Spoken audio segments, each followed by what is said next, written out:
Number 10 star Wars the last Jedi में रे resistance के साथ जुड़ती है और जेडी बनने की ट्रेनिंग शुरू करता है, जबकि काइलो रेन फर्स्ट ऑर्डर की तरफ बढ़ता है। रे अपने मकसद अपने मैकड़े का पता लगाने के लिए काइलो रेन से मिलती है, जहां उनका अंतरिक्ष यात्रा शुरू होता है। रेजिस्टेंस फर्स्ट ऑर्डर के खिलाफ मुकाबला करती है, लेकिन उनकी स्थिति और बिगड़ जाती है। काइलो रेन सुप्रीम लीडर स्नोक को अपने अधिकार में लेने की कोशिश करता है। फिल्म में लूक स्काईवॉकर भी वापस आता है, लेकिन वो जेडाई ऑर्डर को छोड़ चुके हैं। रे उनसे जेडी की ट्रेनिंग मांगती है, लेकिन लूक अपने पस्त के भयानक अनुभवों के चलते रिश्ते से इनकार करता है। रेजिस्टेंस फर्स्ट ऑर्डर के खिलाफ अंतिम युद्ध में लगे रहती है, जिसमें रे, काइलो रेन और लूक का भी योगदान होता है। यह फिल्म सामर्थ्य, प्यार और दुनिया को बदल देने की शक्ति पर फोकस करता है, जबकि एक नया एरा जेडाई ऑर्डर की शुरुआत होती है। Number 9 the shape of water एक फैंटेसी ड्रामा फिल्म है, जिसे गिलेर्मो डेल टोरो ने निर्देशित किया है। कहानी 1960 के बाल्टिमोर में सेट है, जहां एक म्यूट लोनली वुमन अलाइजा एक हाई सिक्योरिटी रिसर्च फैसिलिटी में काम करती है। अलाइजा एक अजीब और म्यूट एम्फिबियन क्रिएचर से मिलती है, जो फैसिलिटी में रखा गया है। उसके बीच में एक अनोखा और गहरा रिश्ता बनने लगता है। अलाइजा अपने दोस्त गिल्स और जेल्डा के साथ डिसाइड करती है कि वो इस क्रिएचर को बचाने के लिए कुछ करेगी। जब उन्हें पता चलता है कि फैसिलिटी के लोग इसे एक्सपेरिमेंट के लिए इस्तेमाल कर रहे हैं, उनका प्यार और सहयोग उन्हें एक रिस्की प्लान में शामिल होने पर मजबूर करता है, जिसे फैसिलिटी के सिक्योरिटी चीफ स्ट्रिकलैंड रोकने में लगा होता है। फिल्म प्रेम और संवेदना के मध्य एक अनोखे प्रेम कहानी का पर्दा डालती है, जिसमें भाषा की जरूरत नहीं होती। द शेप ऑफ वाटर ने कई अवार्ड्स जीते हैं, including the academy award for best picture. Number 8 bright एक फैंटेसी एक्शन फिल्म है, जिसे डेविड आयर ने निर्देशित किया है। Film modern day Los Angeles में सेट है, जहां पाई जाती एक दुनिया में इंसानों के साथ कुछ अलग प्रकार के जीव होते हैं, जिन्हें ऑर्क्स, एल्व्स और फेरीज के रूप में दिखाया गया है।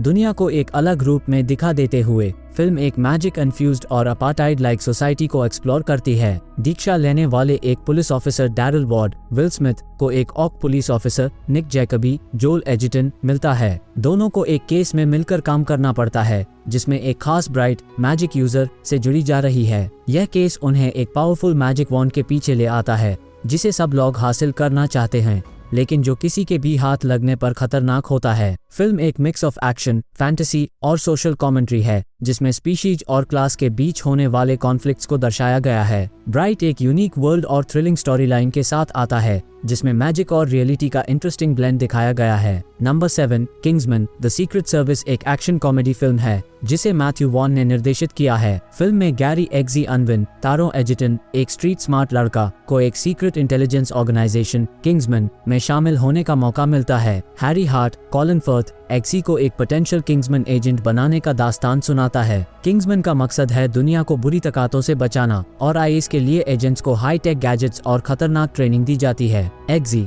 दूसरे कैंडिडेट्स के साथ कंपटीशन में होता है, जब एक evil mastermind Valentine Samuel L Jackson दुनिया को अपने नेफेरियस प्लान से धमकाता है। फिल्म में स्टाइलिश एक्शन सीक्वेंसेस, ह्यूमर और स्पाई जॉनर की क्लासिक एलिमेंट्स शामिल हैं। एक्सी अपने स्किल्स को पॉलिश करता है और किंग्समैन के कोड ऑफ कॉन्डक्ट के मुताबिक एक ट्रू जेंटलमैन और सीक्रेट एजेंट बनने का सफर तय करता है। किंग्समैन द सीक्रेट सर्विस एक एंटरटेनिंग ब्लेंड है एक्शन और कॉमेडी का, जिसे ऑडियंस ने पसंद किया और इसे फ्रेंचाइजी का पहला इंस्टॉलमेंट बनाया गया। Number 6 mad max fury road एक पोस्ट अपोकलिप्टिक एक्शन फिल्म है, जो जॉर्ज मिलर ने निर्देशित किया है। फिल्म का प्लॉट वेस्टलैंड में सेट है, जहां पेट्रोल और वाटर की भयंकर कमी है। मैक्स रॉकेटांस्की टॉम हार्डी एक लोन सर्वाइवर और एक्स पुलिस ऑफिसर अकेले अपने पस्त के हॉन्टिंग एक्सपीरियंसेस से जूझता है। कहानी का मुख्य फोकस इमोर्टन जो ह्यू कीसबर्न के ऊपर है, जो अपने एम्पायर को कंट्रोल करने में किसी भी हद तक जाने को तैयार है। फ्यूरियोसा शार्लिस थेरन जोए के ट्रस्टेड इम्पेरेटर एक रिस्क टेकिंग मिशन पर निकलती है, जिसमें जोए के पास बंदूकों से भरा एक वॉर रीग है और साथ में उनके प्रिजनर्स द 5 वाइव्स हैं। मैक्स इनिशियली उनके अगेंस्ट, इवेंचुअली उनके साथ मिलकर अपने अपने डीमंस से समझौता करता है। फिल्म का attraction high octane vehicular action, जो ड्रॉपिंग स्टंट्स और डिस्टोपियन वर्ल्ड का यूनिक प्रेजेंटेशन है। मैड मैक्स फ्यूरी रोड ने विजुअल स्टोरी टेलिंग और प्रैक्टिकल इफेक्ट्स के जरिए एक सिनेमैटिक मास्टरपीस बनाया,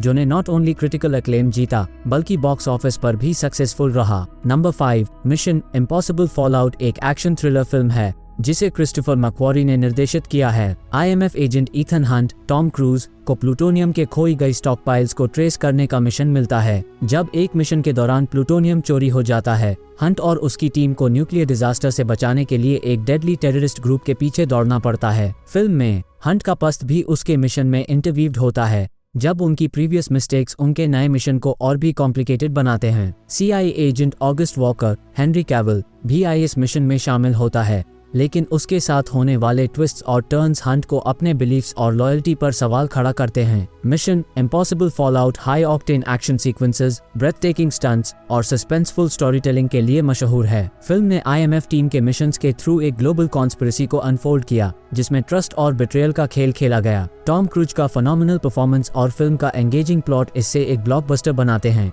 जो फ्रेंचाइजी के फैंस को खुश करने में कामयाब रहा। नंबर 4, ब्लैक पैंथर एक सुपर हीरो फिल्म है जिसे रायन कुगलर ने निर्देशित किया है। फिल्म वकांडा नामक एक फिक्शनल अफ्रीकन कंट्री में सेट है, जो वाइब्रेनियम नामक एक खास मेटल से भरा हुआ है और जिसे वाकंडन्स अपने देश को छुपा हुआ रखते हैं। टीचाला, चैडविक बोसमन, वकांडा के प्रिंस, अपने फादर के मौत के बाद थ्रोन पर बैठने का फैसला करता है। जब वकांडा का वाइब्रेनियम पावर्ड सूट धारण करते हुए ब्लैक पैंथर बनता है, टीचाला एक पावरफुल किंग और सुपर हीरो बन जाता है, लेकिन उसकी रास्ते में उसके cousin Erik Killmonger, Michael B Jordan आता है, जो वकांडा का थ्रोन छीनने का इरादा रखता है। किलमेंगर वाइब्रेनियम का इस्तेमाल करके दुनिया को बदलना चाहता है, लेकिन इसके लिए उसको वकांडा की ताकत का इस्तेमाल करना पड़ता है। ब्लैक पैंथर नॉट ओनली एक सुपर हीरो फिल्म है, बल्कि एक सोशल एंड पॉलिटिकल कमेंट्री भी है, जिसमें अफ्रीकन कल्चर, हेरिटेज और एम्पावरमेंट को हाईलाइट किया गया है। फिल्म ने वर्ल्ड वाइड ऑडियंस को अपने ग्रिपिंग प्लॉट, पावरफुल कैरेक्टर्स और विजुअल एक्सीलेंस के लिए प्रशंसा दी है। नंबर 3, रेडी प्लेयर वन एक साइंस फिक्शन एडवेंचर फिल्म है जिसे स्टीवन स्पीलबर्ग ने निर्देशित किया है, अर्नेस्ट क्लाइन के नोवेल के आधारित। फिल्म 2045 में सेट है,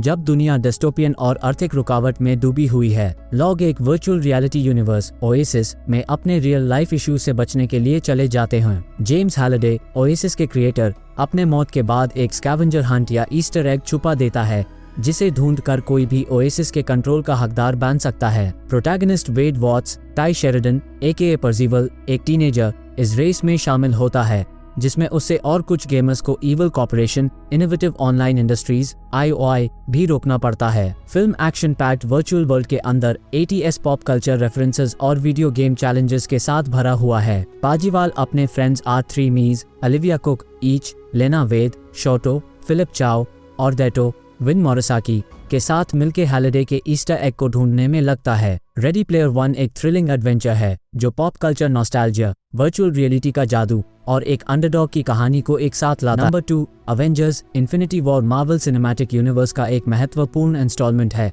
जिसे एंथनी और जो रूसो ने निर्देशित किया है। थानोस, जोश ब्रोलिन, एक पावरफुल और रूथलेस विलन, एक हताशाक कॉस्मिक मिशन पर निकलता है, सबसे शक्तिशाली चेहरे इन्फिनिटी स्टोन्स को एक करके अपने हाथ में लाना। हर स्टोन एक अलग सुपर हीरो या टीम से जुदा हुआ होता है। थानोस का लक्ष्य है यूनिवर्स की पॉपुलेशन को घटाकर उसकी समस्याओं को हल करना। Avengers, guardians of the Galaxy, doctor strange और भी सुपर हीरोज एक साथ आते हैं, लेकिन थानोस के सामने उनका कोई भी भरोसा नहीं होता। फिल्म में high stakes battles, emotional moments और अनएक्सपेक्टेड ट्विस्ट्स होते हैं। थानोस को मदद करने के लिए वो 4 इन्फिनिटी स्टोन्स चाहिए जो अर्थ पर हैं। विजन के माथ पर एक स्टोन है और अवेंजर्स यूज बचाने के लिए डेस्परेट होते हैं। क्लाइमैक्स में थानोस की विक्ट्री एक डेविस्टेटिंग स्नैप के रूप में आती है, जिसमें अधिकांश सुपर हीरोज डस्ट में तब्दील हो जाते हैं। अवेंजर्स इन्फिनिटी वॉर एक ग्रैंड एंसेम्बल कास्ट और इंटरकनेक्टेड स्टोरीलाइंस के साथ आता है, जिसमें यूनिवर्स के सर्वाइवल के लिए सुपर हीरोज का एक आखिरी डेस्परेट स्ट्रगल दिखाया गया है।